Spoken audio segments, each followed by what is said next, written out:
네, 반갑습니다. 2달 만에 다시 사랑침례교회를 방문하게 되었습니다. 오늘 제가 여러분들에게 말씀드리고자 하는 내용은 이 슬라이드에서 보시는 것처럼 지구는 평평한가? 라는 질문에 대한 답입니다.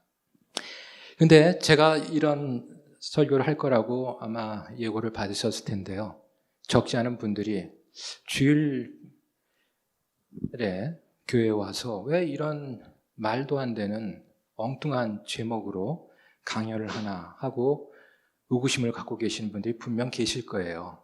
그러나 제 얘기를 오늘 끝까지 들어보시고 나면은 평평지구론에 대해서 정말 잘 이해하는 것이 필요하겠다.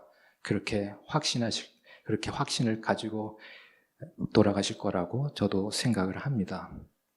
그리고 제가 한 1시간 30분 말씀을 드릴 텐데요. 시간이 길기 때문에 처음에 3가지 질문에 대한 답을 구하는 것을 하고 잠시 인터미션을 가졌다가 나머지 중요한 2가지 대한 질문에 대한 답을 구하는 식으로 진행을 하도록 하겠습니다. 먼저 구체적인 내용에 들어가기에 앞서서 몇 가지 점을 말씀드리고자 합니다. 오늘 강연은 제가 지난 8월 8일 저희 인천국제침례교회에서 The Truth About Space, 우주에 관한 진실이란 제목으로 했던 설교 중 일부의 내용을 포함하고 있습니다. 또 지난 10월 3일 했던 설교 The Truth About Antarctica, 남극에 관한 진실 중 일부의 내용을 포함하고 있습니다. 그래서 이 2 설교를 유튜브에서 이미 시청하신 분들은 오늘 내용을 더 잘 이해하실 수 있을 것이라 기대를 합니다. 그리고 영어로 Flat Earth는 슬라이드에서 보시다시피 국립국어원의 정의에 따라 2가지로 번역이 가능합니다. 평평하다는 넓고 평평하다라는 뜻의 형용사로 산 정상에 올라보니 평평한 들판이 나왔다와 같이 씁니다. 평평하다는 바닥이 고르고 판판하다라는 뜻의 형용사로 바닥은 누가 다듬어 놓기라도 하듯 평평했다와 같이 씁니다. 그래서 편평지구 또는 평평지구 둘 다 맞는 번역이지만 저는 평평지구로 통일하여 말씀을 드리도록 하겠습니다. 자, 그럼 오늘의 본문 말씀 요한복음 8장 32절을 읽도록 하겠습니다. 또 너희가 진리를 알리니 진리가 너희를 자유롭게 하리라 하시니라. 기도하시겠습니다. 하나님 아버지, 진리의 말씀을 주심을 진심으로 감사를 드립니다. 오늘 우리에게 들을 길을 허락하여 주옵소서. 예수님 이름으로 기도하옵나이다. 아멘. 얼마 전 제가 어떤 신실한 크리스천 교수님으로부터 다음과 같은 질문을 카톡을 통해 받고 깜짝 놀랐습니다. 지구가 평평한 것이 사실인가요? 외국에서 오랫동안 유학을 하고 돌아오신 후에 대학에서 교폰을 잡고 학생들을 가르치고 계시는 소위 지성인인 대학 교수가 지구가 평평한 것이 사실인가? 라는 질문을 하시는 것이었습니다. 아마도 이분은 지구가 평평하다고 주장하는 어떤 동영상을 시청하신 후에 평평지구론에 거의 동조하시게 된 것 같았습니다. 이 교수님은 계속해서 다음과 같이 질문을 하셨습니다. 지구가 공처럼 둥근 구체라고 하는 것은 진화론과 같이 우리를 속여온 엄청난 거짓말이 아닌지요? 사랑침례교회 성도님들은 진화론이 새빨간 거짓말이라는 것을 다들 잘 알고 계실 텐데요. 진화론의 실체에 대해서 처음으로 알게 되었을 때의 충격, 정말 엄청났던 경험들을 다 하셨을 겁니다. 이 교수님도 그런 경험을 하셨던 분으로서 평평지구론을 접하고 나서 기존에 알려진 지구가 공처럼 둥근 구체라고 하는 것은 진화론과 같이 우리를 속여온 엄청난 거짓말일 수 있는 말씀을 하시는 것이었습니다. 그리고는 지구는 남극의 얼음벽에 쌓인 디스크같이 생겼을 가능성이 매우 높은 것 같습니다. 라고 평평지구론자들의 주장을 되풀이하시는 것이었습니다. 그래서 제가 잠시 후에 여러분들에게 보여드릴 남구에 관한 정보들 중 몇 가지를 카톡으로 보내드렸더니 이 교수님께서는 평평지구는 잘못된 것임을 깨닫게 되셨습니다. 여러분들은 대부분 잘 모르시겠지만 지구가 평평하다고 굳게 믿는 이들이 전 세계적으로 상당합니다. 미국 유명 과학 잡지 Scientific American이 2018년 8,215명을 대상으로 조사한 결과 미국인의 약 2%가 평평지구를 믿는다고 하였습니다. 미국 전체 인구수를 고려하면 미국인 약 650만 명이 지구 평평설을 믿는 것으로 나타났습니다. 3년이 지난 지금은 훨씬 더 많아졌겠지요. 그런데 평평지구론은 고대로부터 지구가 원반이나 디스크처럼 생겼다고 믿어온 개념인데요. 로마 시대에도 이렇게 믿는 이들이 많았습니다. 그러나 기원전 6세기경 그리스의 철학자 피타고라스는 지구가 구체라는 주장을 했고, 기원전 330년 그리스의 철학자 아리스토텔레스는 지구가 평평하다고 하는 이론에 대해 반증을 하였습니다. 이후 그리스 천문학자 에라토스테네스는 Tropic of Cancer, 이 슬라이드에서는 북쪽의 노란 줄입니다. 이 북회기선 위에 있는 알렉산드리아 두 곳에서 거리를 측량해 둥근 지구 둘레의 길이 46,250km를 측정했습니다. 실제 지구 둘레의 길이인 40,075km와 오차가 있지만 지구가 둥글다는 사실을 명확히 증명한 최초의 사례였습니다. 그렇지만 평평지구론은 이 과학의 시대라고 하는 이 21세기에도 유튜브 등 SNS 발달로 그 위세를 더해가고 있는 것이 사실입니다. 그래서 The Flat Earth Society와 같은 평평지구 학회도 생겼고, 2017년 미국 노스캐롤라이나 주의 랄리에서는 평평지구에 대한 국제 컨퍼런스까지 성대하게 열리기도 하였습니다.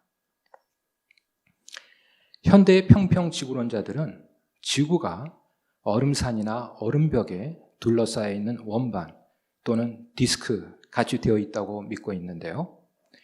이들 중 70%는 이 슬라이드에서 보시는 것처럼 평평한 지구 위에 돔, 곧 반구형 물체가 덮고 있다고 믿고 있으며, 나머지 30%는 위가 뻥 뚫린 평평한 지구를 믿고 있습니다. 어찌되었든 이들은 공히 지구의 끝은 남극의 얼음벽을 넘어서 존재한다는 믿음을 갖고 있습니다. 그들은 지구가 둥근 구체라고 하는 것은 미국 항공우주국 나사 등이 꾸며낸 거짓이라는 음모론을 얘기하고 있습니다. 그런데 우리 그리스도인들이 주목해야 할 한 가지는 평평지구론자들 중에 상당수가 상당 침례교의 성도님들처럼 성경을 문자 그대로 열심히 믿으려고 하는 크리스천들이라고 하는 사실입니다. 이들은 소위 과학적 의견과 상관없이 성경이 평평지구를 언급하고 있기 때문에 지구가 평평하다고 믿는 것이라 주장하고 있습니다. 정말 대단한 믿음입니다. 어찌되었든 이 평평지구론은 최근 들어 소셜미디어를 통해 엄청나게 확산이 되고 있는데요. 저는 오늘 이 시간 5가지 질문을 함으로써 이 평평지구론을 여러분들과 함께 평가해 보고자 합니다.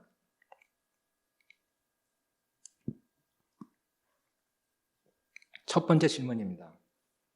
남극 대륙 혹은 남극은 빙벽으로 되어 있는가입니다. 아마도 여러분들은 이 질문이 매우 어리석다고 생각하실 겁니다만, 평평지구론이 맞는지 틀린지 알 수 있는 가장 확실한 방법은 그냥 남극에 가서 남극이 대륙이 아니라 빙벽으로 되어 있는지 확인해 보는 것이라고 생각합니다. 그렇지 않습니까? 저는 남극에 가본 적이 없는데요. 대신 남극에 갔던 이들의 얘기를 여러분들에게 소개해 드리고자 합니다. 미국의 경제 잡지 포브스에 칼럼을 기고하고 있는 짐 dobson에 의하면 현재까지 16번의 남극 대륙 횡단이 있었다고 합니다. 예를 들어 1997년 노르웨이 사람 모르게이 아우슬란이 연을 이용해서 남극을 횡단했던 적이 있었습니다. 1996년 11월 15일부터 1997년 1월 17일까지 모르게이 아우슬란은 슬라이드에서 위쪽에 위치한 런의 아이스 쉘프로부터 시작하여 아래쪽에 위치한 로스 아이스 쉘프까지 1864마일의 거리를 다른 누구의 도움도 받지 않고 혼자서 횡단한 세계 최초의 인물이 되었습니다.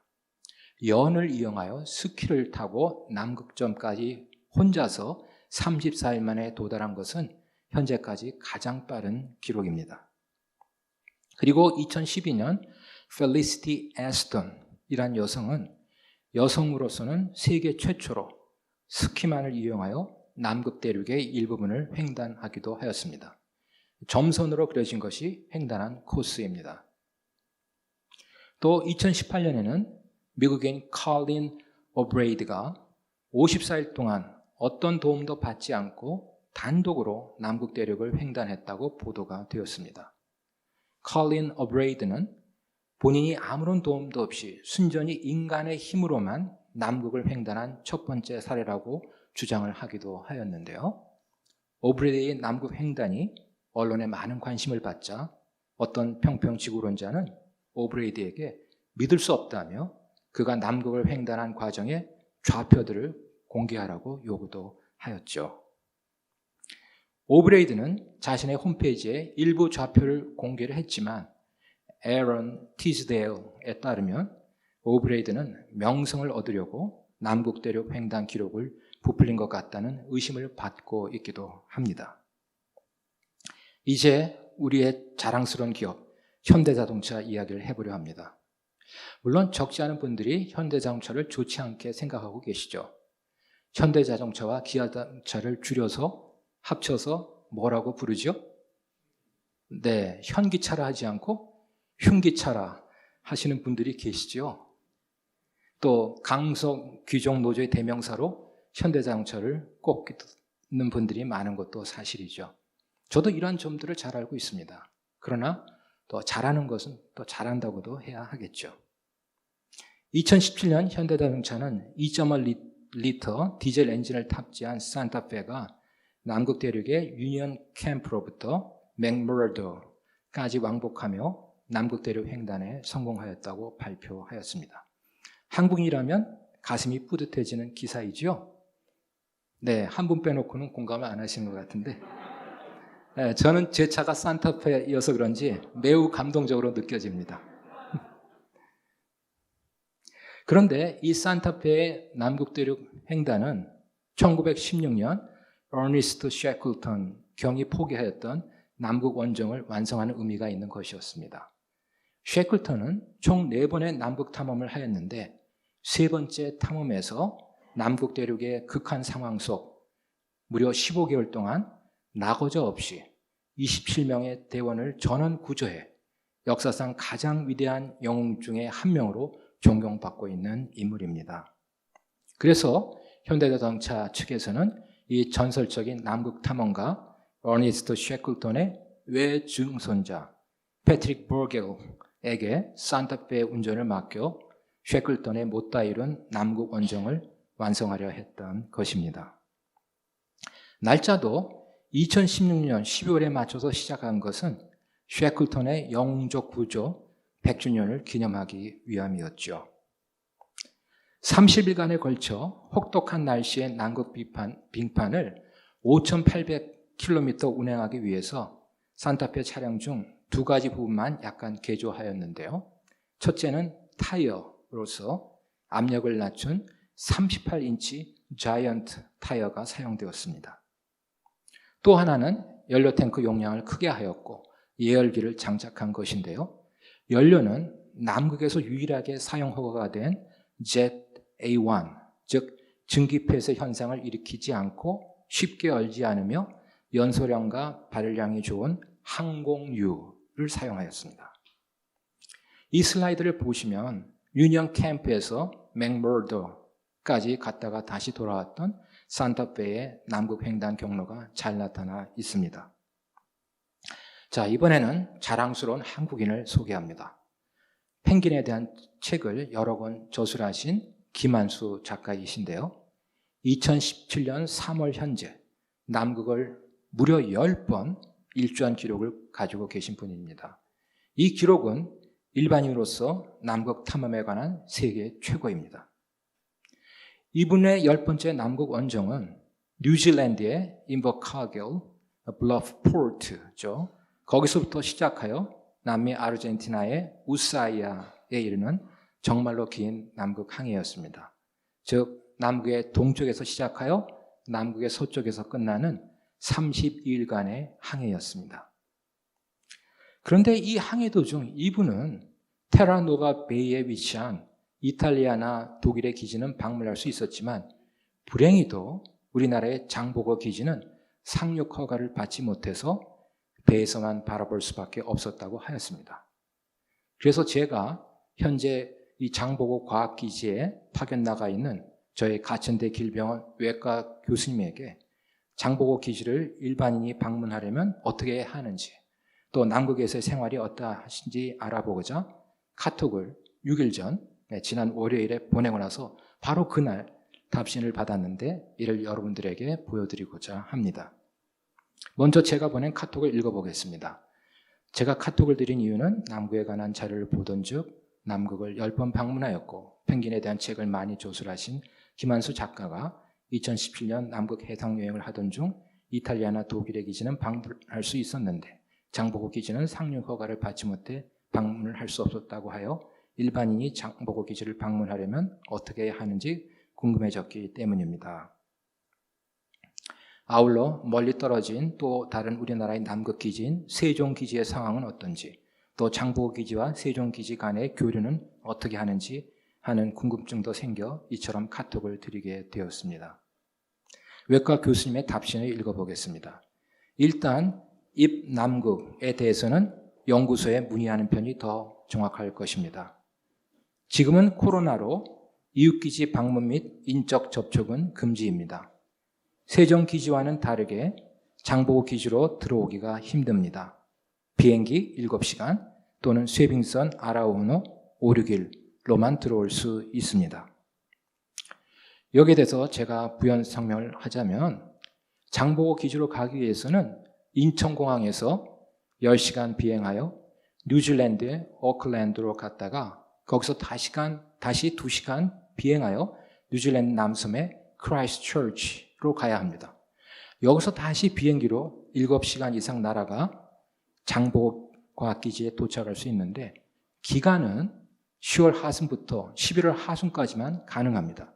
왜냐하면 얼음 활주로를 이용할 수 있기 때문입니다. 남극의 해빙기, 활주로가 녹는 11월 하순 이후에는 아라원호를 이용하여 장보고 기지에 갈 수 있습니다. 지금 보시는 게 아라원호인데요. 우리나라 최초의 연구용 쇠빙선입니다. 한진중공업에서 제작하여 2009년 12월 첫 항해를 나섰죠. 혹시 아라온이 무슨 뜻을 갖고 있는지 아시나요? 아라온은 순수한 한글 합성어로서 아라는 바다, 오는 모두라는 의미가 있습니다. 그래서 누가 장명했는지 모르지만 이름을 참 잘 지은 것 같습니다. 계속해서 이 교수님의 답신을 읽겠습니다. 세종기지와 시차가 있어서 자주 연락은 안 합니다. 저희가 낮이면 세종기지는 밤입니다. 위성 인터넷 전화로 연락 가능합니다. 이제는 9차 월동대로 인수인계가 된 상황입니다. 코로나로 8차 월동대는 하계대 없이 지낸 첫 기수라 다른 기수와는 다른 상황입니다. 9차 월동대 김 선생님과 이야기하시면 더 정확하게 이야기해 주실 것입니다. 이렇게 친절하게 답을 해주신 이 교수님은 외들 바다표범, 외들 해물범이라고도 하죠. 사진 11장을 첨부하여 보내주셨습니다. 저는 처음으로 이 외들 바다표범을 이 교수님 덕분에 감상할 수 있었는데요. 지구상에서 가장 남쪽에 분포하는 포유류인 웨델 바다 표범을 여러분들도 함께 보셨으면 좋겠습니다.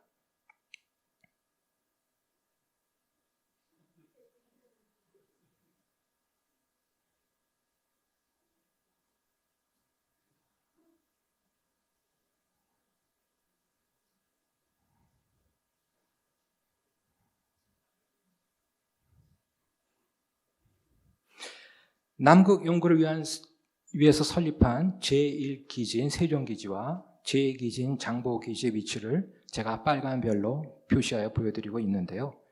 이 두 기지의 실제 거리는 약 4,500km입니다. 지구가 구형이라면 이 거리 조건이 당연히 충족이 됩니다. 그러나 평평 지구 지도에서는 둘 사이의 거리는 10배 이상 멀게 나옵니다. 이 기사는 2019년 8월 이산화탄소를 측정하는 세일 드론이 세계 최초로 남극을 일주하고 뉴질랜드의 포인트 블러프에 도착했다는 내용입니다. 이 세일 드론은 남대양 주위 13,000마일, 즉 킬로미터로 환산하면 2921km를 196일 동안 항해한 뒤 도착한 것입니다. 참고로 평평 지구론자들은 남극 해안의 거리가 6만 킬로미터 이상으로 주장을 하고 있지요. 그래서 이 모든 증거들을 종합해보면 남극은 결코 빙벽일 수가 없습니다. 남극은 지구에 존재하는 7대륙 중 가장 고도가 높고 가장 건조하고 가장 춥고 가장 바람이 많이 불고 그리고 가장 밝은 대륙입니다. 남극의 크기는 대략 미국과 멕시코를 합친 면적 정도이고 대부분 평균 두께가 1마일 이상, 곳에 따라서는 두께가 3마일 정도 되는 얼음층으로 덮여 있으므로 남극의 얼음의 양은 지구 전체 얼음량의 90% 이상입니다. 따라서 만약 이것이 다 녹으면 지구 전체 해수면은 200feet, 곧 60m 이상 오를 것으로 예상이 됩니다. 그런데 남극은 사실 많은 사람들이 생각하는 것처럼 방문하기가 아주 어려운 곳이 아닙니다. 남극 여행을 도와주는 여행사들이 무려 10여 개나 있습니다. 제가 수업 여행사 홈페이지를 보여드리고 있는데요. 이 여행사도 그 중에 하나입니다. 그리고 남극 여행도 획일적이지 않고 선택할 수 있는 옵션이 여러 개 있습니다. 이 슬라이드에서는 여행객들이 빈번하게 방문하는 코스 및 장소를 소개하고 있는데요. 남극 반도를 가볼 수 있고 남극 대륙 주위를 한 바퀴 도는 항해를 할 수도 있고 로스 바다나 포클랜드 섬들, 남조지아 그리고 남극점 등을 방문할 수 있습니다. 그러나 평평 지구론자들은 남극을 직접 방문해서 그들의 주장이 맞음을 보여주면 될 텐데 안타깝게도 그렇게 하지 못하고 있습니다. 물론 남극 방문해서 평평 지구를 입증할 거라는 얘기는 이 슬라이드에서 보시는 민디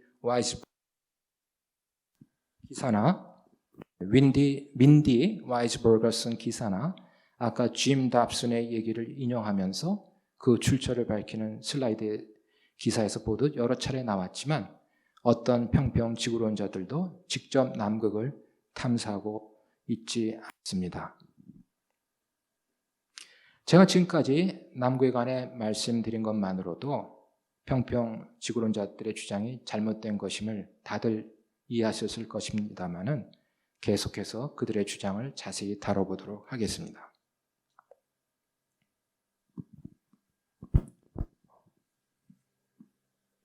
두 번째 질문입니다.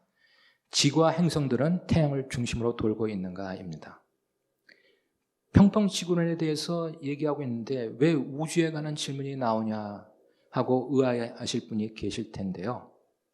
우리가 다 알고 있는 소위 과학적 진리라고 하는 지동설 또는 태양 중심설이 정말 맞는지 맞지 않은지 살펴보지 않으면 평평 지구론자들의 주장에 미혹당하기 쉽기 때문에 이 질문을 하는 것입니다.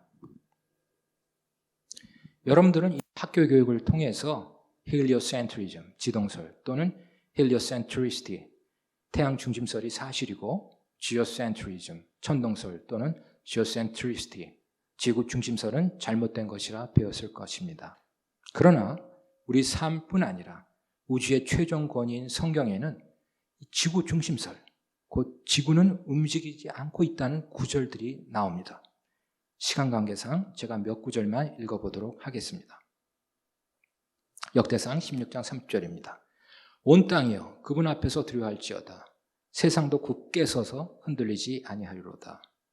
시편 93편 1절 주께서 통치하시니 그분은 위엄을 입으셨도다. 주께서 능력을 입으시며 그것으로 친히 띠를 띠셨으므로 세상도 굳게 서서 흔들리지 아니하는도다. 시편 96편 10절 주께서 통치하심을 이교도들 가운데서 말할지어다. 세상도 굳게 서서 흔들리지 아니하리니 그분께서 백성들을 의롭게 심판하시리라. 시편 104편 5절입니다. 땅의 기초들을 놓으사 그것이 영원히 움직이지 아니하게 하셨도다. 네, 맞습니다. 하나님께서는 땅, 곧 지구가 영원히 움직이지 아니하게 하셨습니다. 여호수아 10장 13절입니다. 해가 멈춰서고 달이 멈춰서 마침내 백성이 자기 원수들에게 원수를 갚으리라. 이것이 야셀의 책에 기록되어 있지 아니하냐? 이와 같이 해가 하늘 한가운데 머물러 서고 거의 하루 동안 속히 내려가지 아니하였더라. 자, 여기서 질문을 드리겠습니다. 멈춰서라고 명령을 받은 대상은 무엇입니까? 지구, 곧 땅입니까? 태양, 곧 해입니까? 네, 태양, 곧 해입니다. 즉, 이 구절은 평상시 태양이 움직이고 있다는 사실을 말해주는 것입니다. 하나님께서 지구가 태양 주위를 돌도록 우주를 창조하셨다면 이 구절에서 해가 멈춰서고 해가 하늘 한가운데 머물러 서고 라는 표현들을 사용하지 않으셨을 겁니다. 대신에 땅이 도는 것을 멈췄기 때문에 해가 멈춰 서는 듯이 보였고 해가 하늘 한가운데 멈춰 서는 듯이 보였고 라고 말씀을 하셨겠죠. 그러나 그렇게 말씀하지 않으셨습니다. 하나님께서 해가 멈춰서라고 말씀을 하시자마자 해가 멈춰 섰고 해가 하늘 한가운데 머물러 섰습니다. 혹시 중심이 없었을 수도 있던 우주가 즉각적으로 지구 중심으로 변하게 된 것이라고도 볼 수 있는 것입니다. 즉, 이 구절에서는 지구를 중심으로 하늘과 땅을 창조하신 하나님의 파워, 그 권능이 나타나고 있는 것입니다. 전도서 1장 5절입니다. 또 해는 뜨고 해는 져서 자기 초소, 곧 자기가 떴던 곳으로 속히 돌아가고. 질문을 또 하겠습니다. 여기서 뜨고 져서 속히 돌아가는 주체는 무엇입니까? 네, 땅, 지구가 아니라 해, 태양입니다. 하나님께서는 또 해는 뜨는 것 같고 해는 지는 것 같아서 자기 초소, 곧 자기가 떴던 곳으로 속히 돌아가는 것 같고 라고 말씀하지 않으셨습니다. 하나님께서는 또 해는 뜨고 해는 져서 자기 초소, 곧 자기가 떴던 곳으로 속히 돌아가고 라는 이 전도서 1장 5절을 통해 지구가 아니라 해, 곧 태양이 움직인다고 선포하시는 것입니다.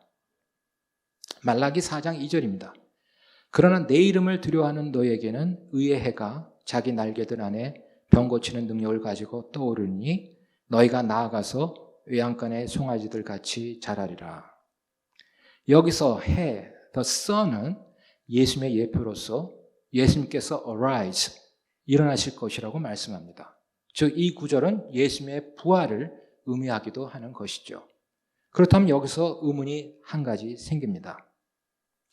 어떻게 주 예수 그리스도의 부활을 믿는 그리스도인이 이 구절에서 부활을 의미하는 arise, 일어나다라는 단어가 문자 그대로의 진리라고 주장하면서도 동시에 태양에 관하여 언급될 때는 문자적으로 arise, 떠오르다라고 받아들이면 안 된다고 할 수 있을까요?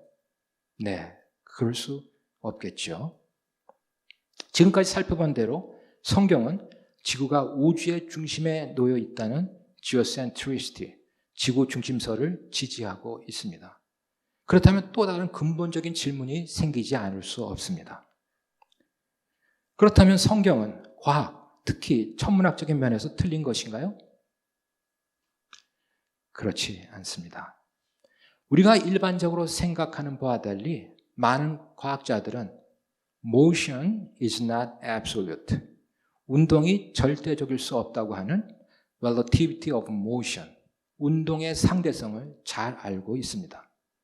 그래서 이들은 지동설, 곧 태양 중심설과 천동설, 곧 지구 중심설의 논쟁은 진부한 것이라 이야기하고 있습니다.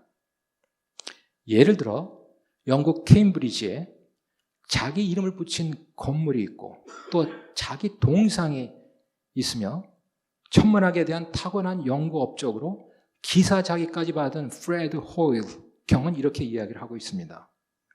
We know that the difference between the heliocentric theory and the geocentric theory is one of relative motion only. 태양 중심설과 지구 중심설의 차이는 상대적 운동에서 어느 쪽이냐일 뿐이다. And that such a difference has no physical significance. 이러한 차이는 물리학적으로 의미가 없다. 천체의 움직임은 지구 중심설로 충분히 설명이 되는 것입니다.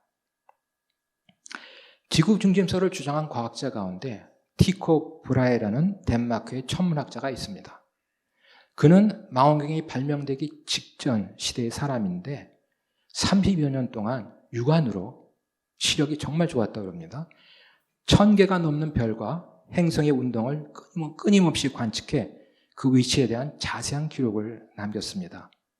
그의 조수 역할을 하였던 케플러, 굉장히 유명한 과학자, 천문학자죠. 그 케플러는 20년이 넘게 그 자료를 정리하면서 행성 운동의 규칙성을 발견해 세계의 수학적 법칙으로 표현하는 업적을 이룩하였습니다. 그래서 저는 케플러의 법칙은 티코 브라헤가 없었다면 결코 나올 수 없었다고 생각합니다. 이 그림은 티코 브라헤가 주장한 지구 중심설 모델입니다. 가운데에 지구가 있고 그 주위를 달과 태양이 도는데 태양을 중심으로 다른 행성들이 도는 것을 보실 수 있습니다. 이 그림은 티코 브라헤의 모델을 업그레이드한 최근의 지구 중심설 모델들 중 하나입니다. 태양이 지구 주위를 1년에 태양이 지구 주위를 한 번 돌고 있고, 근데 다른 행성들도 태양 주위를 돌고 있는 것을 자세히 보여주고 있습니다. 그럼 여기서 의문이 생길 수 있습니다. 뉴턴의 운동 법칙이나 케플러의 행성 운동 법칙이 이 지구 중심설 모델에서 제대로 적용이 되나요? 잘 아시다시피 뉴턴의 운동 법칙은 세 가지가 있습니다. 제1법칙은 관성의 법칙으로 물체의 질량 중심은 외부 힘이 작용하지 않는 한 일정한 속도로 움직입니다. 제2법칙은 가속도의 법칙인데 F는 물체에 작용하는 R자 힘이고 M은 물체의 질량이며 A는 물체의 가속도입니다. 제3법칙은 작용과 반작용의 법칙입니다. 즉 모든 작용, 액션에 대해 크기는 같고 방향은 반대인 반작용, 리액션이 존재합니다. 케플러의 행성 운동 법칙도 세 가지가 있습니다. 첫째, 왼쪽 위 그림에서 행성의 공정 궤도는 O1과 O2를 초점으로 갖는 타원 궤도입니다. 둘째, 오른쪽 위 그림에서 행성이 같은 시간 동안 휩쓸고 지나가는 음영으로 표시된 두 영역 A1과 A2는 같은 면적을 가지고 있습니다. 셋째, 아래 그림에서 행성의 공전 주기의 제곱은 궤도의 긴 반지름의 세제곱에 비례합니다. 그런데 슬라이드에서 보시는 이 타이코니안 모델, 곧 지구 중심설 모델에서도 방금 설명드린 뉴턴의 운동 법칙과 케플러의 행성 운동 법칙이 태양 중심설 모델에서와 같이 완벽하게 유지가 되고 있습니다. 그래서 수학적으로는 태양 중심설 모델과 지구 중심설 모델의 핵심적인 차이는 태양으로부터 지구로의 좌표의 변화뿐입니다. 이 지오센트리시티, 지구 중심설에 대해 더 잘 알고 싶으신 분들은 바이블 빌리버이며 천문학자인 게라더스 바우 박사님의 책들을 읽어보실 것을 권합니다. 그래서 결론적으로 성경적이고 과학적인 우주론은 Geocentric Globe Earth, 지구 중심인 구체 지구입니다. 다시 말해서 성경은 지구가 움직이지 않고 우주의 중심에 놓여 있다는 Geocentricity, 지구 중심설을 선포하고 있는데 이것은 천문학적 관찰과 전혀 모순되지 않는 것이 사실입니다.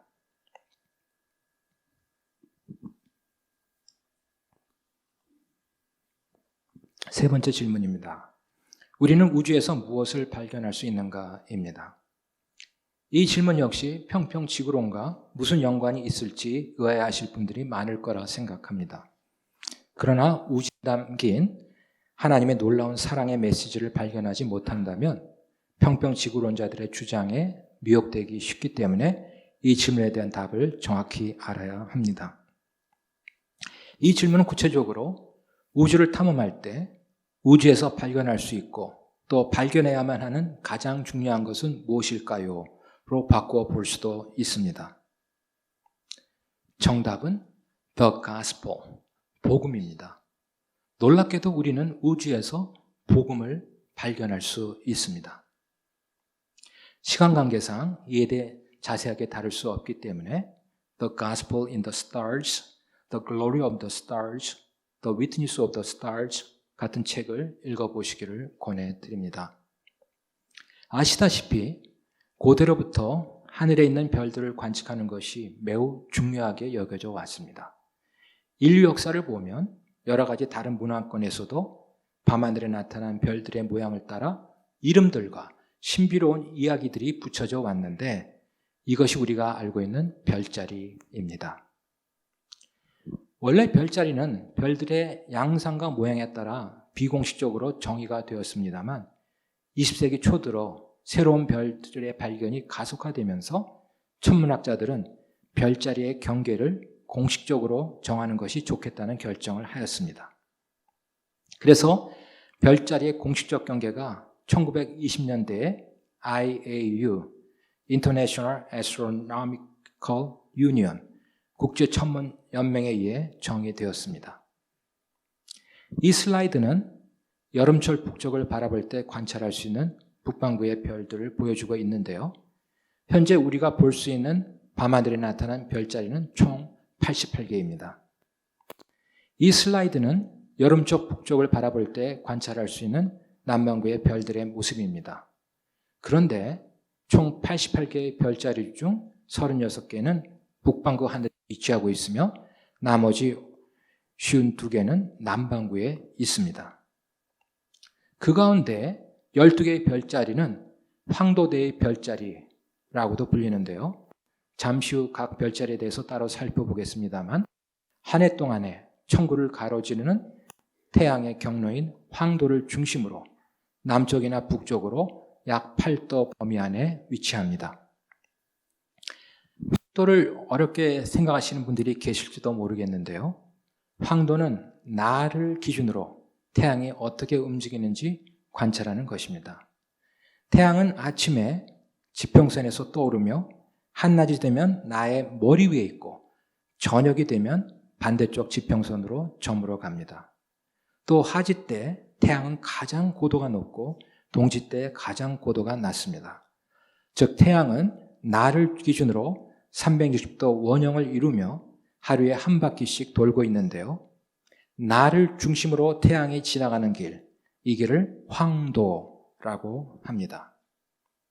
그리고 황도대는 아까 말씀드린 대로 황도의 남쪽이나 북쪽으로 약 8도의 폭을 가지고 있는 천구의 영역입니다. 대, 영역을 생각해 보시면 되겠습니다. 허리띠, 혁대 같은 개념이 황도대입니다. 그래서 이 황도대 안에서 해를 비롯하여 달과 여러 행성들이 운행을 하게 됩니다.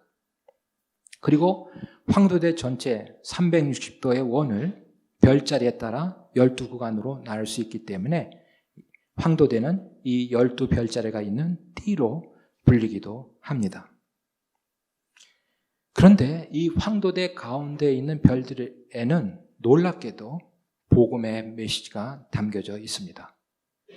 고대로부터 21세기에 이르기까지 많은 사람들이 황도대에 있는 별들을 인간의 운명을 점치는 점성술로 활용하고 있는데, 이는 마귀가 복음을 가리기 위해 그렇게 하고 있는 것입니다.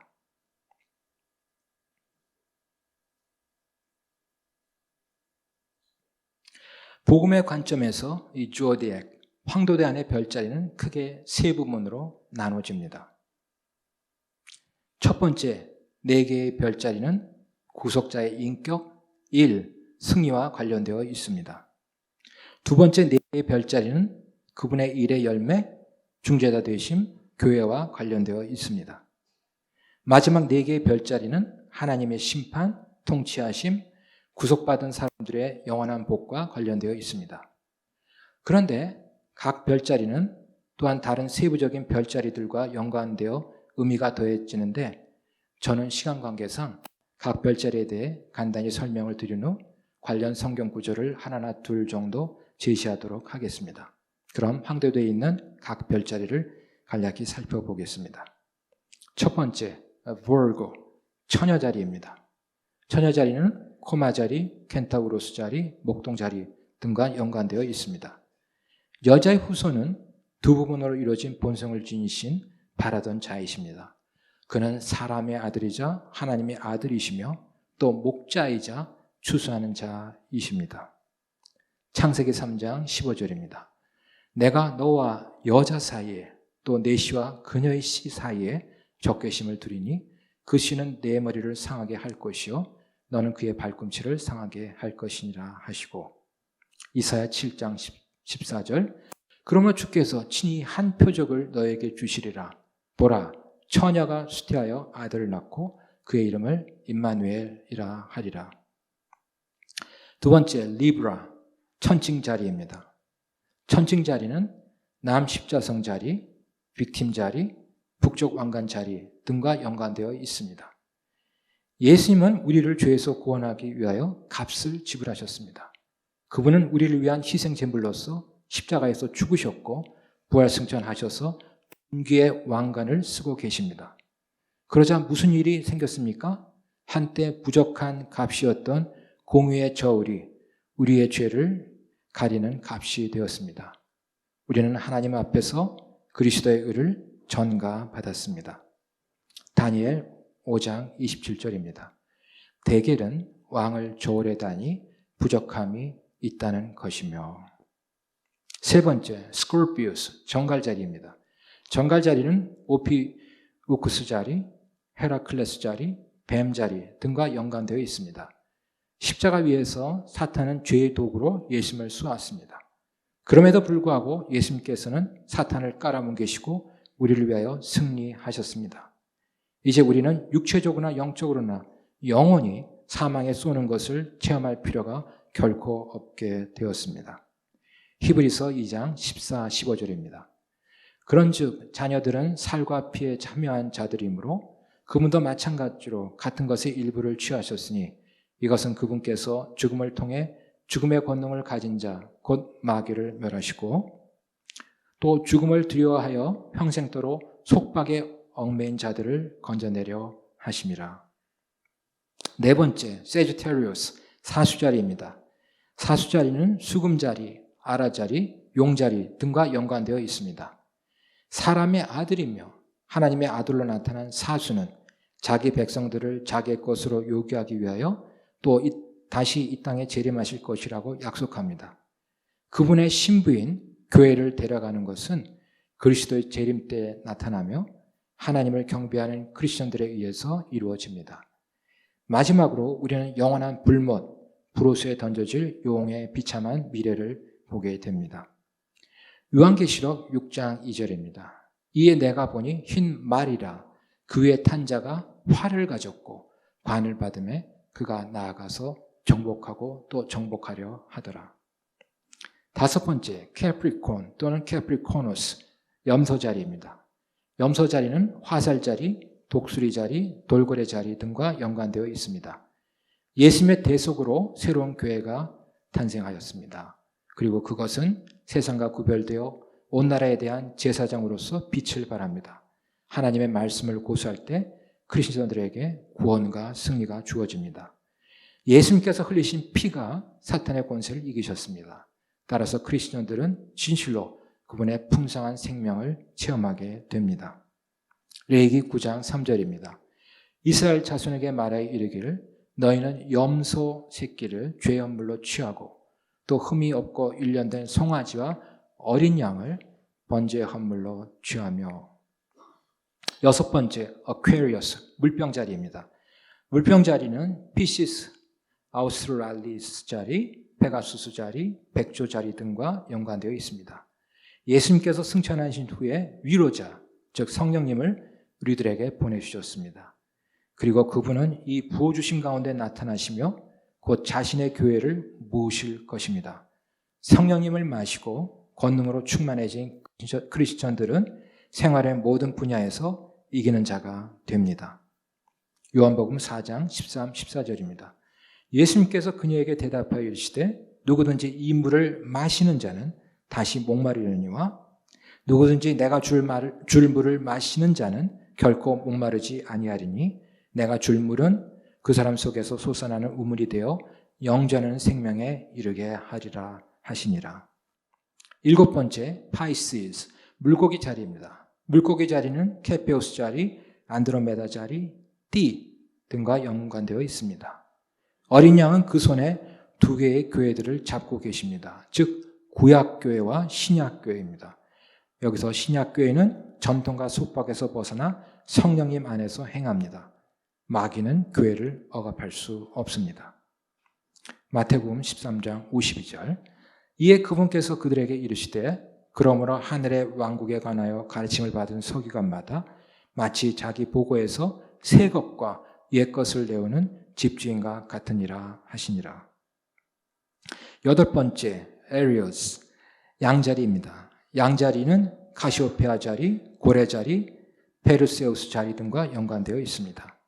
파괴하는 자로 묘사되어진 예수님은 우리에게 자유를 주고 사탄의 권세를 깨뜨리기 위하여 오셨습니다. 오랫동안 기다리던 그분의 재림 뒤에는 어린 양과 그분의 신부의 혼인잔치가 뒤따르게 됩니다.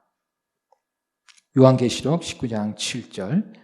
우리가 즐거워하고 기뻐하며 그분께 종기를 돌릴지니 어린 양의 혼인잔치가 이르렀고 그분의 아내가 자신을 예비하였도다. 아홉 번째, 토로스, 황소자리입니다. 황소자리는 오리온 자리, 에리다누스 자리, 아우리가 자리 등과 연관되어 있습니다. 예수님께서는 성도들과 함께 영광 중에 재림하셔서 사탄에게 하나님의 진노를 퍼부으십니다. 크리스천들에게 있어서 예수님은 자기 양떼를 보호하시고 돌봐주시는 선한 목자이십니다. 시편 92편 10절. 그러나 주께서 내 뿔을 윤희원의 뿔같이 높이시리니 내가 신선한 기름으로 기름 부음을 받으리이다. 열 번째, 제미나이, 쌍둥이 자리입니다. 쌍둥이 자리는 토끼 자리, 큰 개 자리, 작은 개 자리 등과 연관되어 있습니다. 예수님과 교회가 하나로 나타나고 사탄은 도망가는 것으로 나타납니다. 왜냐하면 그는 예수님과 또 그 몸의 모든 지체들이 결합되어졌을 때 생기게 되는 권능을 잘 알고 있기 때문입니다. 요한계시록 3장 21절. 이기는 자에게는 나 역시 이긴 뒤에 내 아버지와 함께 그분의 왕좌에 앉게 된 것 같이 나와 함께 내 왕좌에 앉는 것을 내가 허락하리라. 11번째, 캔슬, 개자리입니다. 개자리는 작은 곰자리, 큰 곰자리, 아르고 네비스 자리 등과 연관되어 있습니다. 크리스천들은 예수님처럼 되기 위하여 자기의 육적인 것을 벗어버리는 갑각류로 상징됩니다. 그들은 배를 타고 예수님 안에서 안식할 수 있는 안전한 항구로 인도됩니다. 또한 유대인들도 양무리로 되돌아옵니다. 히브리서 4장 3절입니다. 이미 믿은 우리는 안식에 들어가나니 이것은 세상의 창건 이후로 그 일들이 완성되었음에도 불구하고 그분께서 이르시기를 내가 진노하여 맹세한 것 같이 그들이 내 안식에 들어오려면 믿어야 하리라 함과 같으니라. 마지막 12번째, 리오 사자 자리입니다. 사자 자리는 물뱀 자리, 컵 자리, 까마귀 자리 등과 연관되어 있습니다. 예수님은 수천 년 전에 예언되어진 유다 지파의 사자를 상징합니다. 하나님의 진노가 사탄에게 쏟아질 준비를 하고 있습니다. 하나님의 징벌의 새가 그 일을 완수할 준비를 하고 있습니다. 요한계시록 5장 5절입니다. 장로들 중에 한 사람이 내게 이르되 울지 말라 보라 유다 지파의 사자 곧 다윗의 뿌리가 이기셨으므로 그 책을 펴며 그것의 7 봉인을 떼시리라 하더라. 이처럼 하나님께서는 우리를 향한 자신의 완전한 사랑 이야기를 곧 복음을 창세로부터 별들 가운데 기록해 두셨습니다. 그래서 시편 기자는 시편 147편 4절에서 이렇게 증언하고 있는 것입니다. 그분께서 별들의 수요를 세시고 그것들을 다 그것들의 이름대로 부르시는도다. 네 번째 질문입니다. 우리는 이미 남극의 빙벽이 아니라 대륙이라는 것을 살펴보았는데요. 그럼에도 불구하고 어떤 그리스도인들은 왜 남극 대륙이 빙벽이라고 믿는가? 라는 질문을 하지 않을 수 없습니다. 제 개인적 경험도 그렇고 여러 문헌을 고찰해 보게 되면 대부분의 평평 지구론자들은 자신이 영어로 보시듯이 very religious, 매우 종교적인, 매우 신앙이 좋은 사람으로 여깁니다.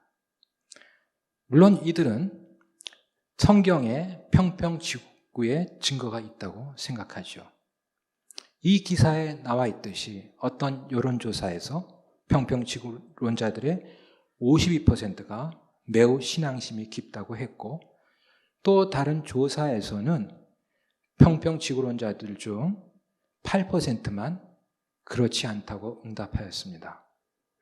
하지만 아무리 신앙이 좋은 이들이 평평지구를 믿는다 해도 평평지구 이론들은 성경 구절에 대한 옳지 못한 해석 때문에 생기게 됨을 알아야 합니다. 심지어 어떤 평평지구론자들은 문제는 지구의 모양이 아니다. 사람들이 성경 구절을 이해할 수 있는가의 문제다. 라고까지 주장합니다. 이 슬라이드를 보시면 The Bible is from Genesis to Revelation, a flat earth book. 성경은 창세기부터 계시록까지 평평지구 책이다. 라고 되어 있습니다. 이 말인 즉슨 만일 성경이 평평지구를 묘사하고 있다는 것을 믿지 못하는 사람은 성경을 안다고 얘기해서는 안 된다는 겁니다. 다시 말해서 평평지구를 믿지 못하는 사람은 성경에 대해 말할 자격이 없다고 하는 겁니다. 네이선 로버츠, 이 사람이 대표적인 인물이죠. 그는 평평지구 그 커뮤니티의 중심 인물이기도 하죠. 그는 자신이 쓴 The Doctrine of the Shape of the Earth, 지구의 모양에 대한 교리, 또 다른 책 Earth is flat like a mat, 지구는 매트처럼 평평하다. 이 두 책에서 성경의 평평한 지구를 묘사하고 있는 구절이 240개가 넘는다고 주장하고 있어요. 그는 이 240개가 넘는 성경 구절 모두가 평평지구를 가리킨다고 주장합니다. 즉 우리 머리 위에 돔, 방구형 물체가 있고 또 정지되어 있는 평평한 지구를 성경이 얘기한다고 말합니다. 이 성경적 진리와 다르게 주장하는 사람, 저 같은 사람이 되겠죠? 또 그런 웹사이트를 만드는 사람은 완전히 정신이 나간 사람이다 라고 얘기하고 있습니다. 그러나 그의 책에 인용된 구절 어느 것도 지구가 돔, 방구형 물체가 덮인 평평한 모양이라는 것을 증명하고 있지 않습니다. 이러한 네이선 로버츠의 주장에 대해 데이비드 니카우 형제님이 매우 훌륭하게 반박을 하였는데요. 저는 모든 성도님들이 니카우 형제님이 쓴 The False Doctrine of the Flat Earth, 평평지구의 잘못된 교리, 또는 가르침을 읽어보실 것을 권합니다. 요즘 말로 강추합니다. 평평지구론의 가장 중요하고 큰 문제는 마귀가 지어낸 거짓 이분법입니다. 다시 말해서 둘로 나누는 이분법을 통해 프레임 전쟁을 일으키는 것이라고 저는 개인적으로 확신을 합니다.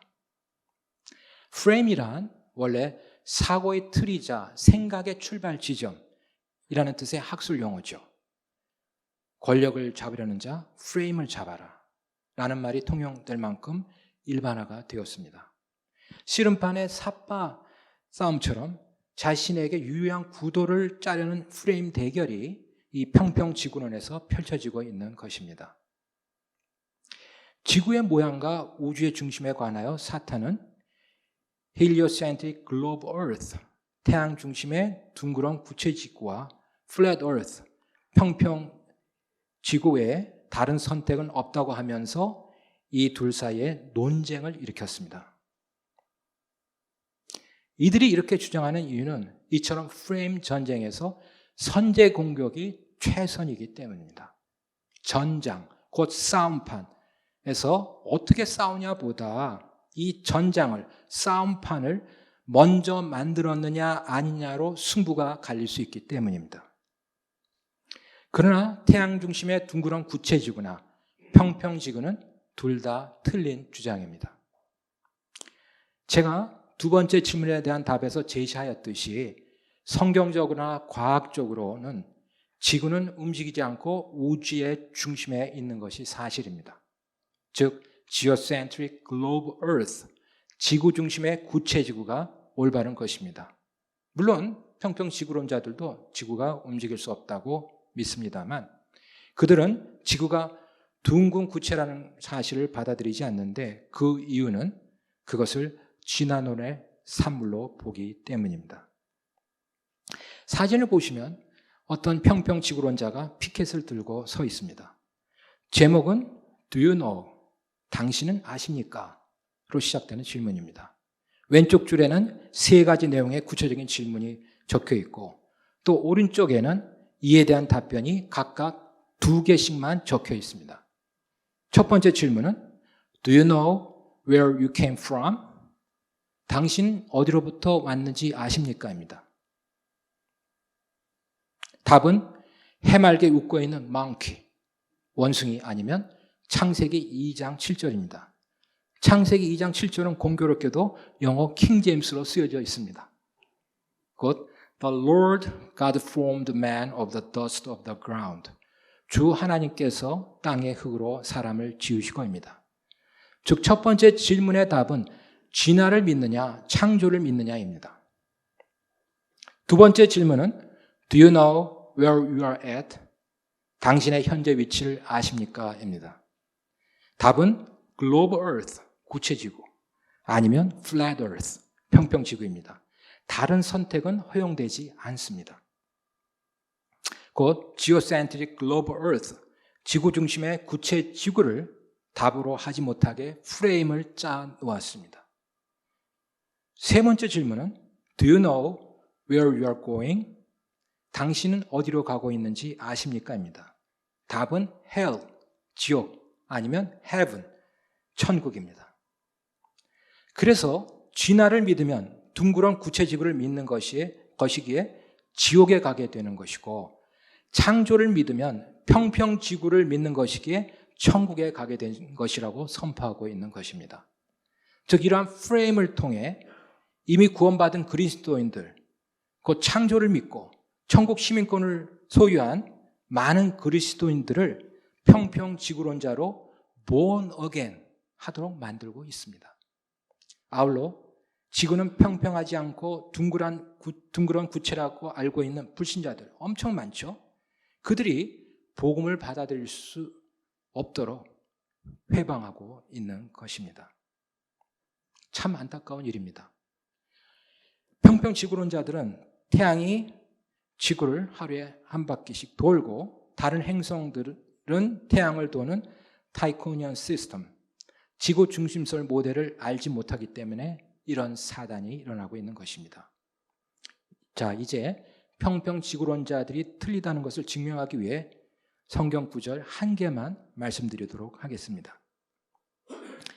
평평지구론자들이 키 verse, 중심 구절로 인용하는 이사야 40장 22절을 읽어보겠습니다. 땅의 원위에 앉으시니가 바로 그분이시니 땅에 거하는 자들은 메뚜기 같으니라. 그분께서 하늘들을 휘장같이 펼치시며 그것들을 거주할 장막같이 펴시고. 평평지구론자들은 이사야가 볼, 구와 서클, 원의 차이를 알고 있었다고 주장합니다.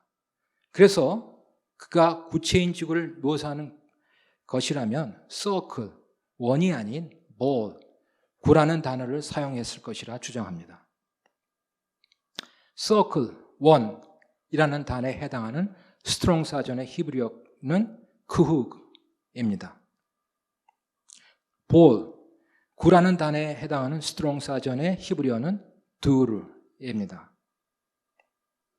이 볼, 구라는 단어가 사용된 이사야 22장 18절을 읽어보도록 하겠습니다. 참으로 너를 공, 볼, 같이 맹렬히 돌리며 큰 지옥으로 던지리니 거기서 네가 죽고 거기서 네 영광의 병거들이 내 주인의 집에 수치가 되리로다. 흥미로운 것은 평평지구론자들은 이사야가 사용했을 단어의 경우의 수를 서클, 원과 볼, 구, 이 두 개로만 한정짓고 있다는 점입니다. 어쨌든 그들은 이사야서 40장 22절에 서클, 원이라는 단어를 평평지구 모델에서 보여져야 할 디스크, 원반으로 간주합니다. 그러나 서클, 원과 디스크, 원반 사이에는 이 슬라이드에서 보시듯이 차이가 있습니다. 서클, 원은 둥근 선이며 직선이 면적을 갖지 않는 것과 마찬가지로 면적을 갖고 있지 않습니다. 그러나 디스크, 원반은 둥근 외형을 갖고 있습니다만 디스크 원반의 경우 둥그런 원의 가운데 3차원의 물질이 있는데 이 물질에는 당연히 높이가 있습니다. 평평지구론자들이 서클 원과 볼의 구, 이 두 단어 중에서의 선택만을 생각하고 있지만 만일 이사야가 평평한 지구를 기술하려고 했다면 사용했을 수 있는 round, 둥근이라는 단어에 해당하는 다른 히브리 단어가 있는 것을 평평지구론자들은 알려고 하지 않습니다. round, 둥근이라는 단어에 해당하는 스트롱 사전의 히브리어는 아고입니다.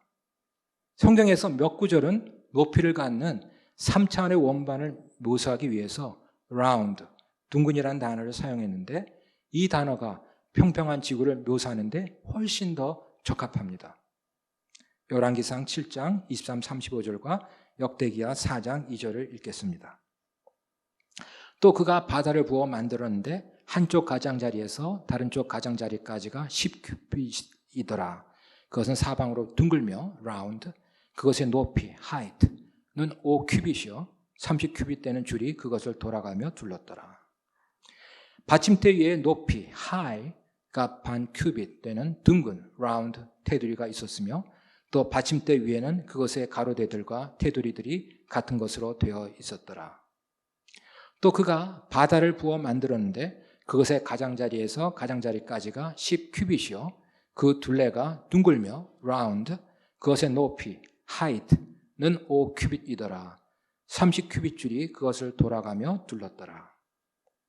제가 말하고 하자는 요점은 이사야는 원반 모양의 평평한 지구를 묘사하기에 더 좋은 단어인 round, 둥근이라는 단어를 쓰지 않았다는 것입니다. 그리고 그는 구체의 지구를 나타내는 ball, 구라는 단어도 쓰지 않았습니다. 그는 따로 이유가 있어서 circle, 원이라는 단어를 사용했는데 어찌되었든 이 circle, 원은 지구 그 자체를 말하고 있는 것이 결코 아닙니다. 자, 그럼 왜 이사야는 circle, 원이란 단어를 사용하였을까요? 이사야 40장 22절을 다시 보시면 평평지구론자들의 희망대로 circular earth, 원형의 지구로 언급되지 않았습니다.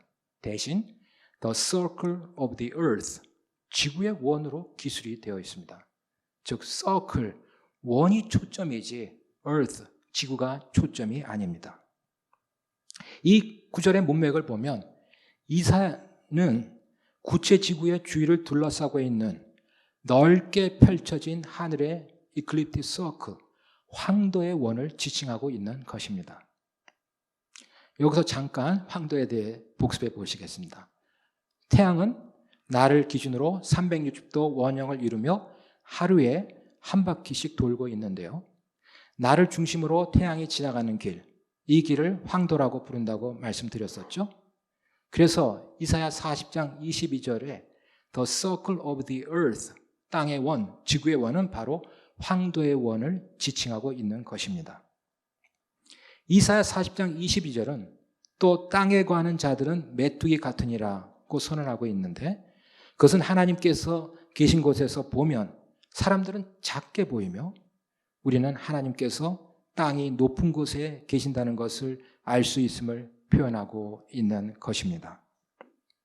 다시 한번 말씀드리지만 땅의 원위에 앉으신 이가 바로 그분이라는 구절은 그분께서 디스크같이 생긴 평평한 지구나 또는 둥그런 구체의 지구 위에 앉아 계시는 것이 아니라는 뜻입니다. 그것은 시편 2편 1절과 4절 말씀처럼 하나님 아버지께서 하늘에 계신다는 것을 선포하고 있는 것입니다. 시편 2편 1절과 4절입니다. 어찌하여 이 교도들이 경노하며 백성이 헛된 일을 꾀하는가? 하늘들에 앉으신 분께서 웃으시며 주께서 그들을 비웃으시리로다. 주께서 어디에 앉아 계신다고요? 네, 하나님께서는 하늘들에 앉아 계십니다. 그래서 이사야 40장 22절이 강조하고 있는 것은 바로 하늘에 있는 황도의 원입니다. 그런데 황도의 원은 제가 우리는 우주에서 무엇을 발견할 수 있는가? 라는 질문에서 언급한 것처럼 복음의 메시지를 담고 있는 별자들이 있는 서클, 원입니다. 따라서 이 이사야 40장 22절을 통해 우리는 하나님께서 인간을 구원하시기 위한 러브 스토리를 더 잘 이해할 수 있게 되는 것입니다.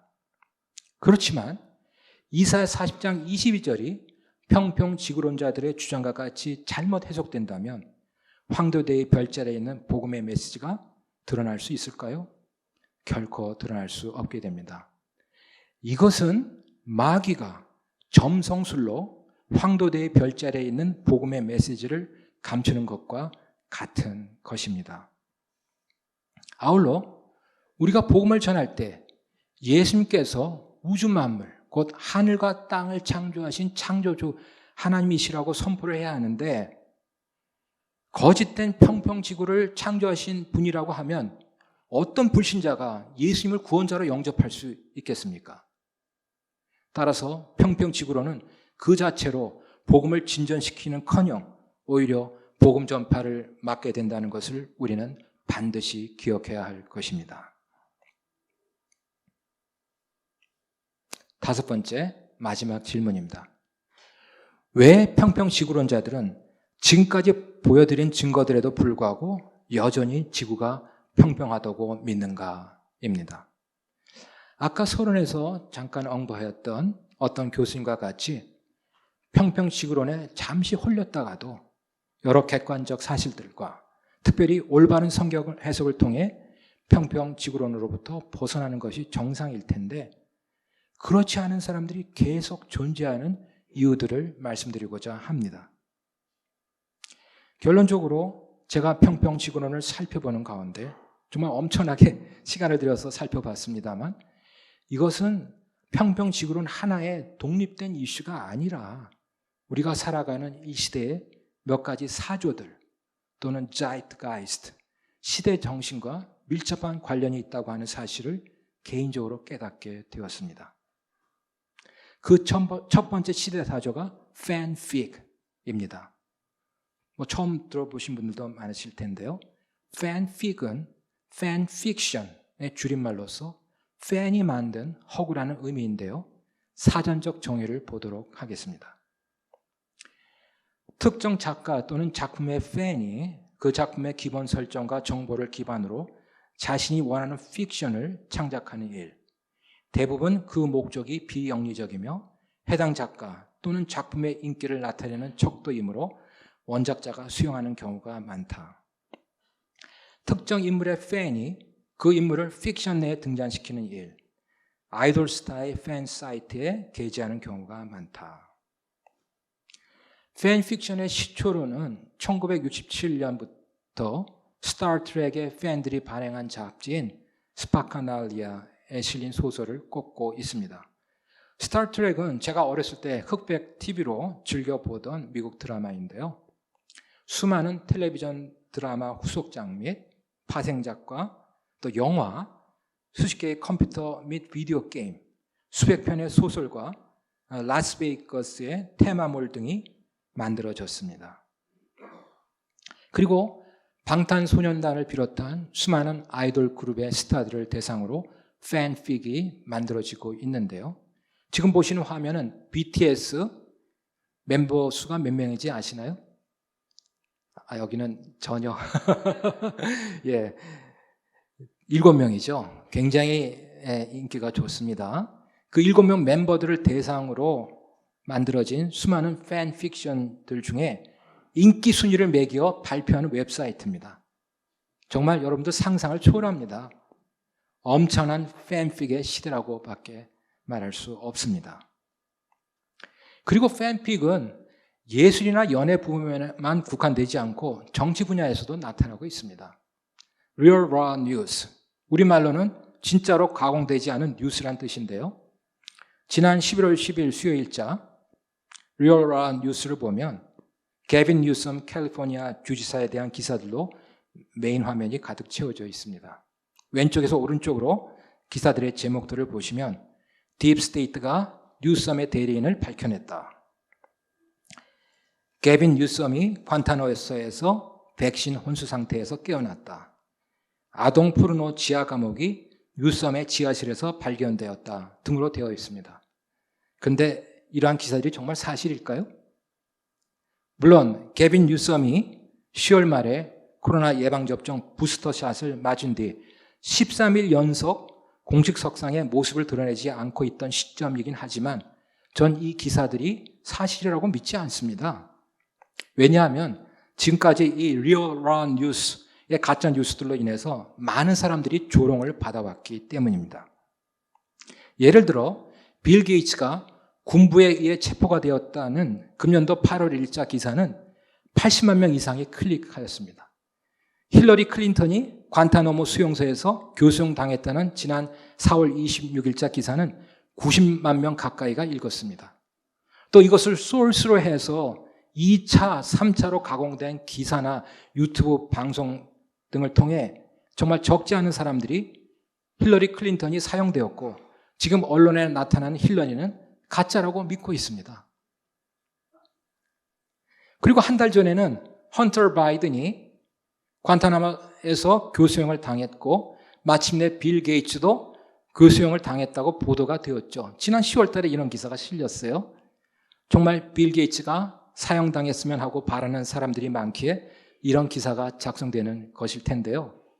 안타까운 것은 아직도 이를 사실로 믿고 유튜브 방송을 하는 사람들도 있다는 현실입니다.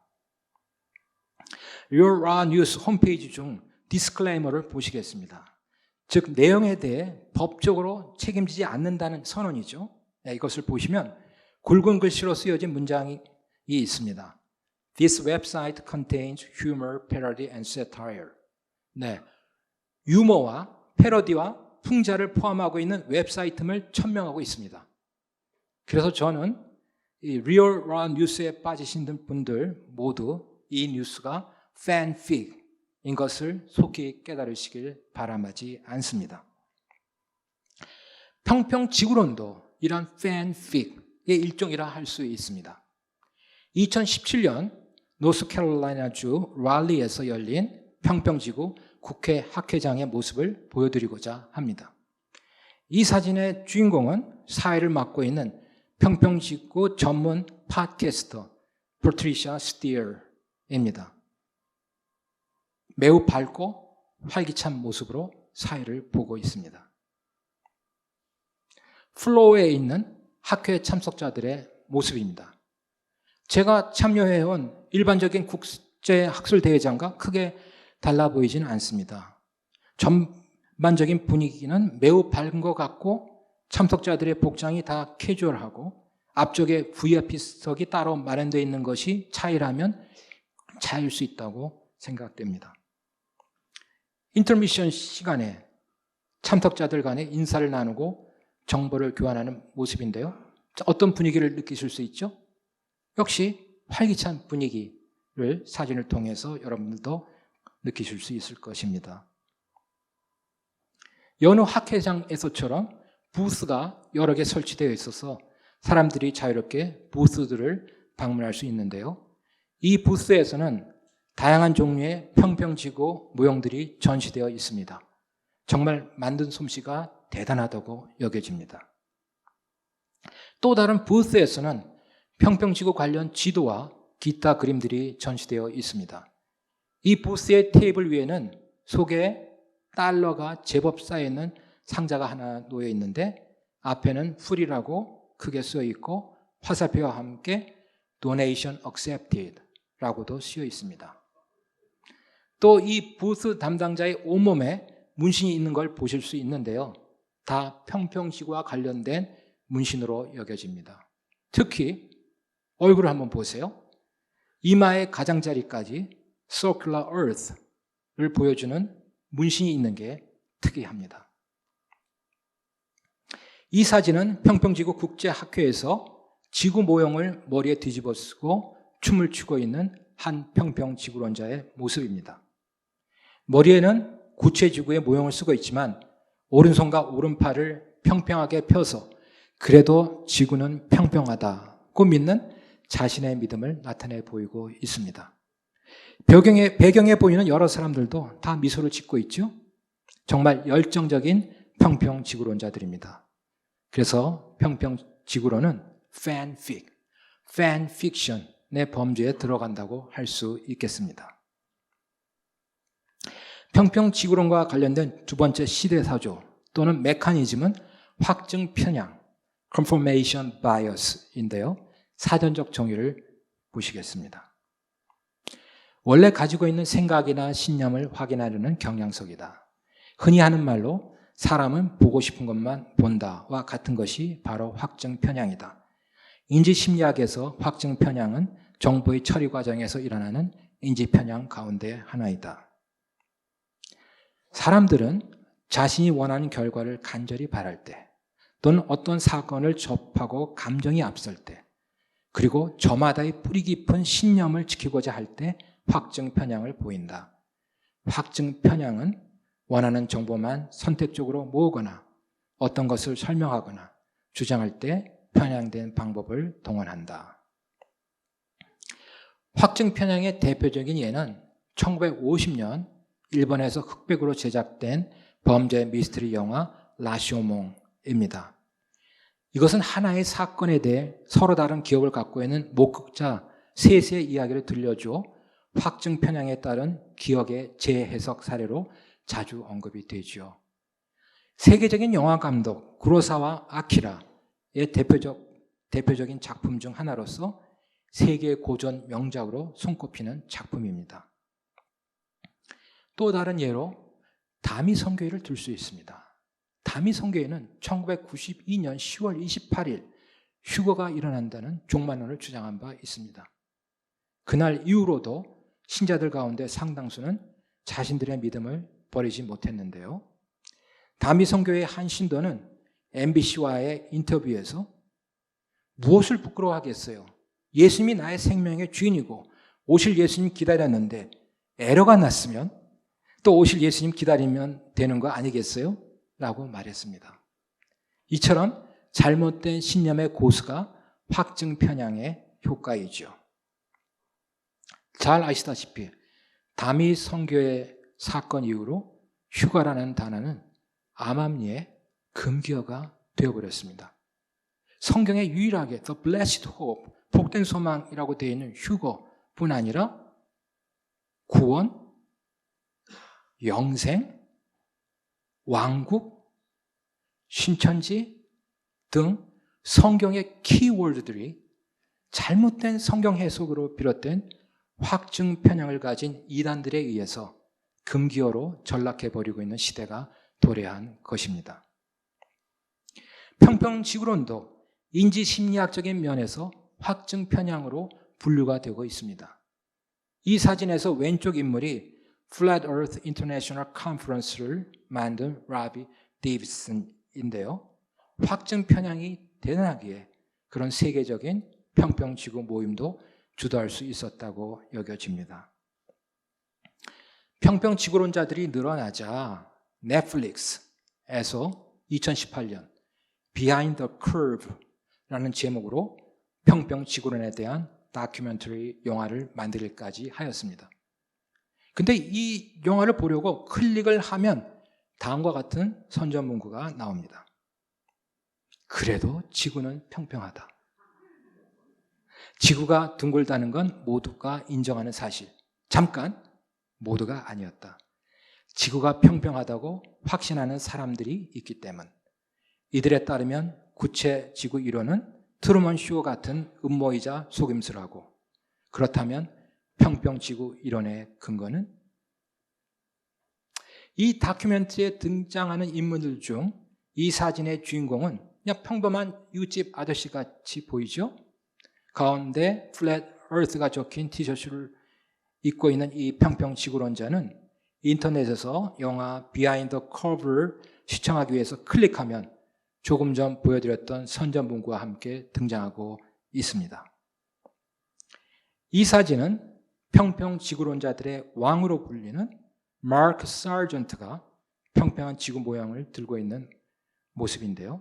사전트 역시 확증 편향이 대단한 인물입니다.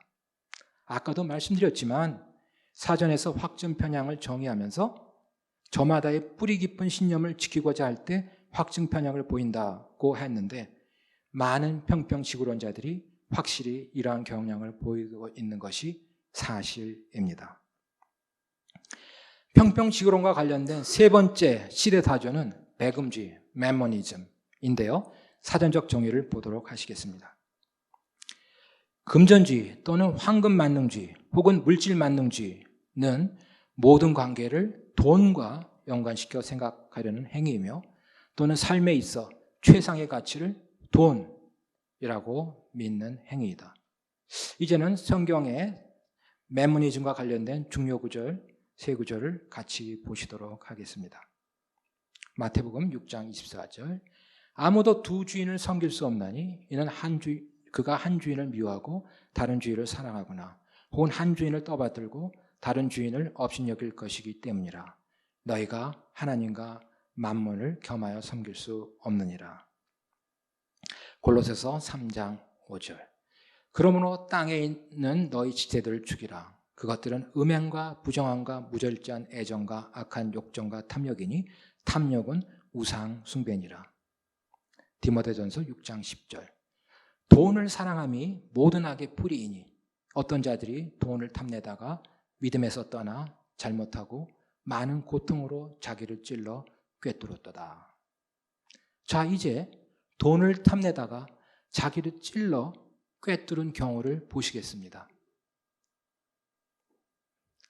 화천대유 잘 아시죠?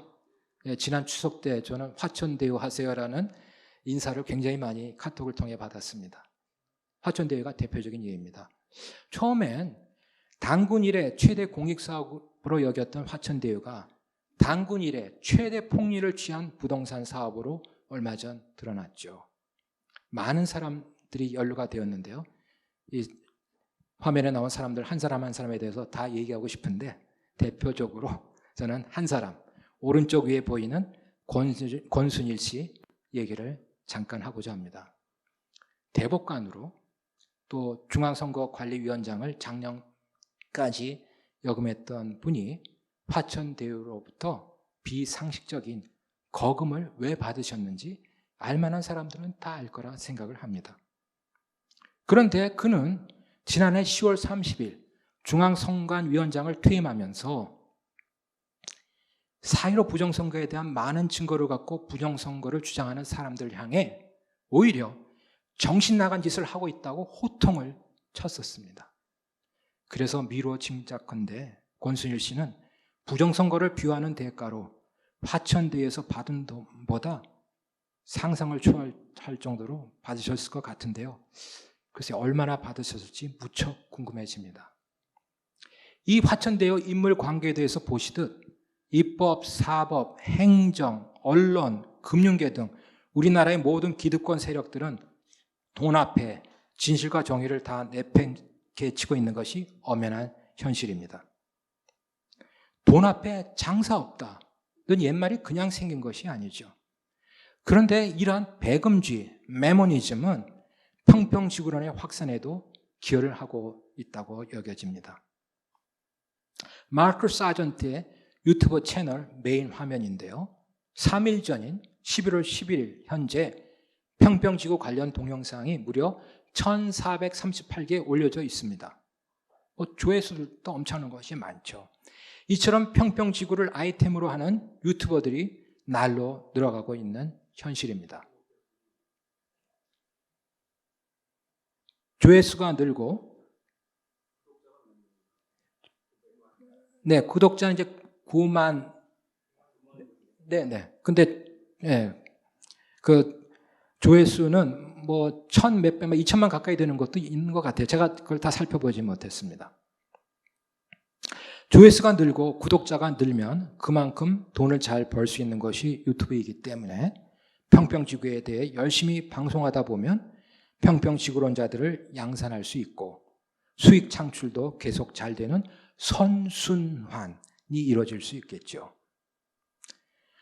평평지구 관련 물품들만 전문적으로 판매하는 웹사이트 중에 하나를 여러분들한테 보여드리고 있습니다. 매우 잘 꾸며져 있습니다. 판매하는 물품들도 굉장히 많은데 가격이 싸지 않습니다. 물론 정교하게 잘 제작된 것 같은데요. 우리나라 돈으로 하나에 20만 원 이상인 것들도 많습니다. 아마존에서도 평평지구 관련 다양한 물품들이 팔리고 있습니다.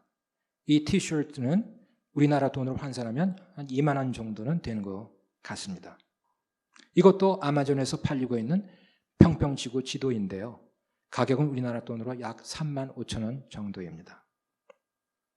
이 기사는 마이크 휴즈라는 미국의 60대 남성이 자신이 직접 만든 로켓을 타고 발사되었다가 금방 추락해 목숨을 잃었다는 내용입니다. 로켓은 펀드레이징, 모금을 통해 제작이 되었는데요. 로켓에 쓰여진 영어 글귀가 보이죠? Research, Flat Earth 라는 이 글귀에서 보듯 평평지구를 증명하기 위해 로켓을 만들겠다고 하니까 모금이 이루어진 것입니다. 그러나 마이크 휴지는 평평지구를 믿지 않고 로켓에만 관심이 있었던 것으로 사후에 밝혀졌습니다. 이 사례를 통해 알 수 있는 것은 플랫 어스를 거론하면 뭐가 생길 수 있다? 돈이 생길 수 있다는 사실입니다. 다시 말해서 평평지구론은 배금주의라는 이 시대사조에 부합되는 아이템이라 할 수 있습니다. 마지막으로 평평지구론과 관련된 네 번째 시대사조는 영적 전쟁, spiritual warfare입니다. 에베소서 6장 12절을 읽어보겠습니다.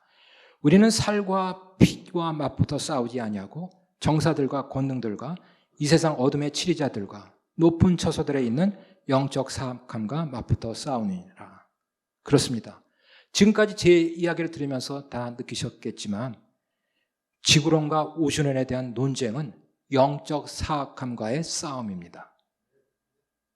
아까 소개해드렸던 The False Doctrine of the Flat Earth 책에는 여러 페이지를 통해 제수이트에 관한 언급이 나오는데요. 과학적이고 성경적인 지구 중심의 구체지구를 믿지 못하게 하는 또 하나의 세력이 플랫 얼스 말고 또 하나의 커다란 세력이 제수이트라고 기술이 되어 있습니다. 혹시 제수이트에 대해 잘 모르시는 분들을 위해 위키백과에 나오는 제수이트에 대한 설명을 보도록 하겠습니다. 물론 위키피디아는 성경적 진리나 기독교적 진실을 제대로 반영하지 않는 경우가 있다는 걸 감안하시고 보시면 좋겠습니다. 예수에는 트렌엔트, 트렌엔트가 아니라 트리엔트이죠. 위키백과에서 잘못 표기한 것을 그대로 보여드립니다. 트리엔트 공의회 및 반종교 개혁운동, 즉 전 유럽으로 확산 중이던 개신교 종교개혁 운동에 대항하여 가톨릭 교회를 개혁하는 데 목적을 둔 운동의 직전에 창립되었다. 최근에는 예수회가 일루미나티, 프리메이슨과 같은 음모론에서 논하는 비밀결사 집단의 배후라는 논란들이 있으며, 이는 로마 가톨릭이 세계 단일 정부, 뉴 월드 오더의 구축에서 상당한 영향력을 행사하기 위한 것이라는 추측을 낳고 있다. 여기에 쓰여진 논란과 추측이라는 단어는 증거와 확신으로 바꿔줘야 하겠죠. 어찌됐든 제수이트는 뉴 월드 오더, 신세계 질서를 이루기 위한 사탄의 친위대로서 성경을 완전하신 하나님의 말씀으로 믿지 못하게 하고 있는데요. 그 일환으로 geocentric spherical earth, 지구 중심의 구체지구 대신 heliocentric spherical earth, 태양 중심의 구체지구를 주입시키고 있는 것입니다. 평평지구론과는 또 다른 면에서 제수이트는 잘못된 우주론으로 성경의 권위를 추락시키고 있습니다. 자, 이제 평평지구론의 이분법, 프레임 전쟁을 한 번 더 살펴보겠습니다. 평평지구론자들은 이렇게 질문합니다. 미 한국 우주국 나사를 믿을 것인가? 아니면 킹제임스 바이블을 믿을 것인가? 그들의 답은 성경을 믿는다면 지구는 평평하다입니다. 이를 풀어서 설명하면 다음과 같습니다. Satan's globe earth lie. 사탄은 지구가 고체라고 하는 거짓말을 한다. 그러면서 사탄은 다음과 같은 거짓말들을 한다. 빅뱅과 진화로 인해 생명이 나타나게 되었다. 당신은 accident, 우연의 산물이다. 우리는 원시 수프에서 진화되어 왔다. 우리는 우주에서 극히 작은 얼룩과 같은 존재이다. 어떤 사람은 다른 사람보다 더 가치가 있다. 지구가 구체라는 주장은 New World Order, 신세계 질서의 기초가 된다. 따라서 You are worthless. 사탄에게 속아서 지구가 구체라고 믿으면 당신은 쓸모없고 형편없는 존재이다. 그러나 God's flat earth, 하나님께서는 평평지구를 만드셨다. 창조가 유일한 설명이 된다. 우리는 엄청나게 가치가 있는 존재이다. 성경은 100% 진리이다. 우리는 움직이지 않는 확고한 기초 위에 살고 있다. 당신은 하나님에 의해 창조되었다. 그리고 God loves you. 평평지구를 창조한 하나님께서는 당신을 사랑하신다. 그러나 이와 같은 평평지구론자들의 이분법은 완전히 틀린 것입니다. 성경적이고 과학적인 지구는 제수이트가 주입해온 태양 중심의 구체지구도 아니고 평평지구론자들이 주장하는 flat earth도 아닙니다. geocentric globe earth, 움직이지 않는 지구 중심의 구체지구, 이것이 성경적이고 과학적인 지구라는 사실을 알 때 우리는 우주론과 지구론의 영적 전쟁에서 승리할 수 있습니다. 요약하며 결론을 맺겠습니다. 최근 들어 평평지구론을 믿는 이들이 엄청나게 늘어나고 있습니다. 남극은 빙벽이 아니라 대륙입니다. 과학과 성경은 geocentric globe earth, 지구 중심의 구체지구를 증명하고 있습니다. 우리는 우주에서 복음을 발견할 수 있습니다. 평평지구론의 가장 중요하고 가장 커다란 문제는 마귀가 만든 거짓된 이분법입니다. 평평지구론은 팬픽, 확증편향, 배금주의 등 시대사조와 연관이 있으며 또한 영적 전쟁의 일환입니다. 이제 오늘의 본문 말씀 요한복음 8장 32절을 다 같이 읽고 마치도록 하겠습니다. 시작. 또 너희가 진리를 알니 진리가 너희를 자유롭게 하리라 하시니라.